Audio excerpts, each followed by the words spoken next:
waaw tey dañu dajale ñi nga xam ne ñoom ñooy suñuy kàngam yi nga xam ñoom ñoo nekk ci département yi département bu nekk ki koy jiite ci syndicat bi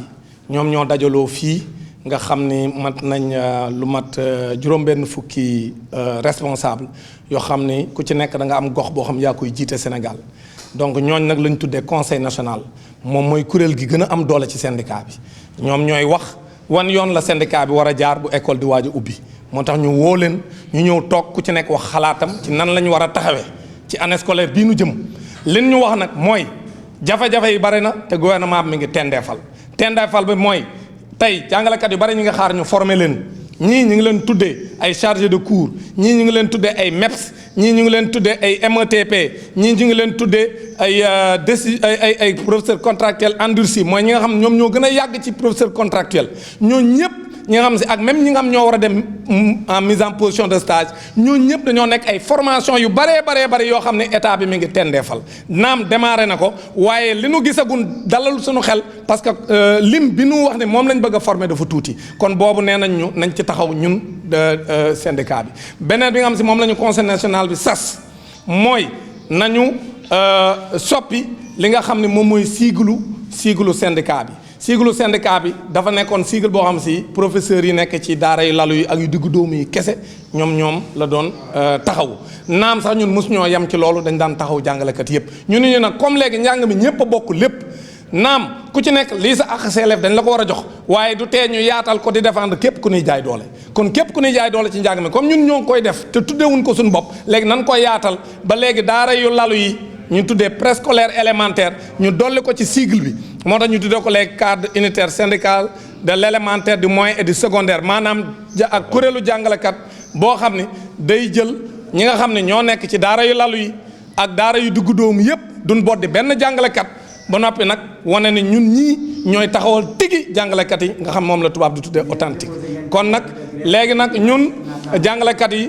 comme dañoo am ay jafe-jafe te gouvernement mi ngi tendeefal ñi ngi waajal ñun Cusems authentique déposer préavis de grève boo xam ni dañuy waajal jàmmarloo bu dee gouvernement bi jëmul ci boor bi nu bëgg mu jëm fa léegi nag li ñu wax mooy pare nañ pour xeex te même bu jaree ñu boycotter rentrée bi daañ ko def bu jaree ñu dakkal njàngale mi ci école bi dee ñu door njàngale mi daañ ko def donc lu mu jar rek dinañ ko def parce que ñun dañoo pare pour gouvernement bi wàccoo ak ñun wàccoo ak li nga xam moom la dige wàccoo ak li nga xam mooy sunu àq ak sunu yelleef kon nag lii nga xam moom la ñuy xaar ci gouvernement bi surtout poñ bi nga xam moo ci gën a am doole muy ñu jële fi li ñuy tuddee décisionnaires yi nga xam dañ leen di jaay doole poñ boobu tamit nee nañ ñu nañ ci taxaw nañ ci war a taxawee pour que décisionnaires yi jóge fi ñu verser leen ñoom ñëpp ci biir fonction publique parce que bot di compte wërta am ci biir fonction publique bi voilà li nga xam ne tamit moom lañ seetlu mooy sunu moroom jàngalekat yu bari depuis daaw bi école di tëj ak léegi ñi ngi leen di jàpp di tëj ci kaso yi léegi nag ñi ngi bàyyi par benn mais ñun li ñu bëgg mooy ñu bàyyi ñëpp léegi nag suñu bëggee jàmm mënuñoo ubbi jàng mi te am ay jàngalekat yoo xam ne ñu ngi ci kaso yi nañ bàyyi jàngalekat yi nga xam dañ leen a jàpp ci jaay doole képp kun jàpp te loo xam ne def nga ko te muy leen weng ñun suñu yoon nekkul ci loolu wala bu ñu cay nekkit dañ lay marsawu waaye comme jàpp nañ ñi ñëpp gis nañ ni ñun jàpp ci bi école di tëj ak léegi ñëpp defuñu dara dañ leen a jaay doole parce que la ñuy def kenn terewu ko ci réew mi kon bu ñu bëggee jàmm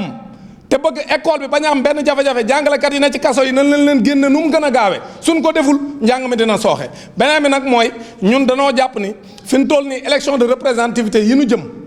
danoo war a am fu nu féete comme ñun yoruñu centrale bokkuñu ci benn centrale waaye nag mën nañoo càmbar xool centrale yi fi nekk ñu xool ne bari nañ ci ñoo xam ay tappalekat lañ ñu xool bi ñu yaakaar ni moom taxawaayam ak leen ko war a sas bu ci ànd ak ñun ñu ànd ak moom conseil national bi nag mooy kuréelu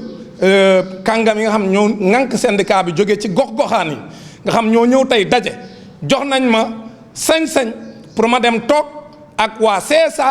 nga xam ne central lañ bu am taxawaay ci réew mi mais ñu ñëw dool leen taxawaay ni leen nag ñun li ñu intéressé mooy ànd ak yéen dooleel leen ba ngeen bokk ci syndicat yi ëpp doole ci biir liggéeykatu réew mi ci élection yooyu ñu jëm nga xam ne fanweeri fan ci weeru novembre lay am waaye nag suñ ca demee ba nga xam si lañ doon wuti am nañ ko mooy bokk ci ñi nga xam ni ñoo ëpp doole ci centrale yi jàpp nañ ni Cusems authentique bu ñëwee dooleel CSA dina gën a am doole mais nag bu amee doole day taxaw xeex nag ak gouvernement bi bu ko defee dañuy signer ak ñoom convention maanaam ak déggoo gu dox suñu digganteeg ñoom ci nan lañ nar a ànde ak lan mooy mébati ak lan lañ war a sukkandiku pour que ànd bi mën a rafet loolu nag bu ñu ci déggoo jàpp nañ ni ñu àndandoo ak ñoom ñu def campagne bi mucc ayib jàpp nañ ne Kisum Authentique dina jàppale CSA pour mbokk ci centrale yi ëpp doole waaye nag bu ñu ko jàppalee ba pare li ñu bëgg mooy mu jàppale jàngalekat yi parce que ñun li ñu intéressé mooy ku jàppale liggéeykat yi jàppale jàngalekat yi.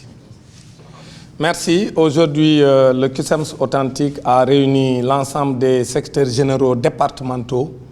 du pays qu'on appelle le Conseil syndical national. Donc le Conseil national s'est réuni à l'effet de faire le bilan d'étape et de préparer la prochaine rentrée scolaire pour passer en revue les revendications des enseignants, l'état des négociations avec le gouvernement, mais également de dégager des perspectives par rapport à son avenir. Aujourd'hui, nous avons constaté que le gouvernement a laissé en prison beaucoup d'enseignants et nous nous approchons de la rentrée et nous exigeons leur libération dans les meilleurs délais.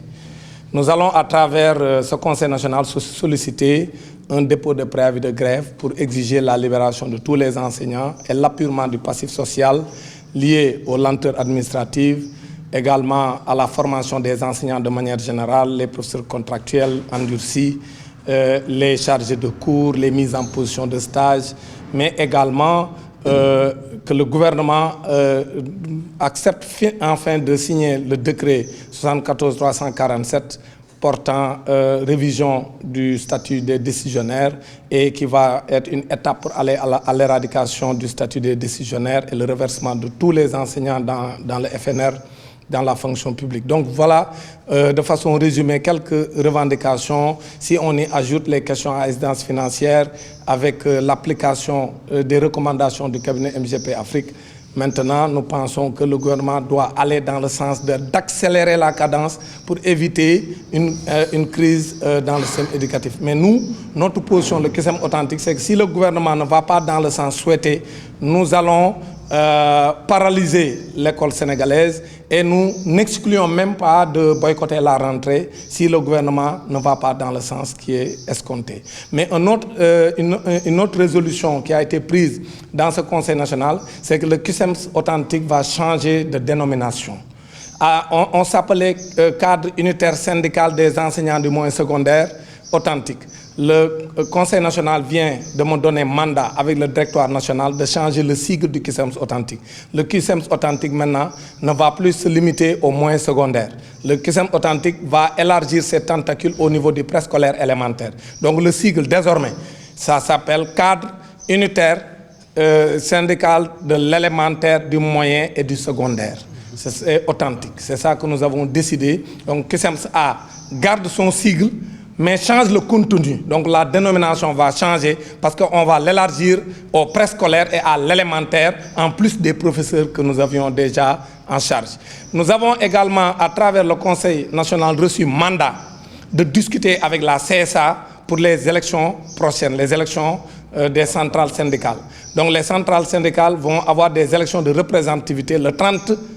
novembre 2023. Maintenant, le Kisum Authentique n'a pas de centrale, n'est pas affilié à une centrale, mais va signer un partenariat avec la CSA pour soutenir la CSA, pour viser la première place et déboulonner donc les syndicats qui sont devant, parce que nous considérons que l'apport du Kisum Authentique va permettre à la CSA d'être la centrale leader pour pouvoir porter les revendications des enseignants. Parce que nous, ce qui nous intéresse, c'est que nous voulons des centrales crédibles, des centrales qui ne soient pas là pour leurs propres intérêts. Quand les secteurs de base sont en crise, nous devons avoir l'appui des centrales syndicales. Et c'est ça que nous avons dit à la CSA qui est venue solliciter notre soutien, solliciter notre collaboration, solliciter notre partenariat lors des prochaines élections des centrales. Notre position est que nous pouvons aller avec eux, mais avec une condition, c'est que quand nous sommes en crise, que la centrale puisse être à nos côtés.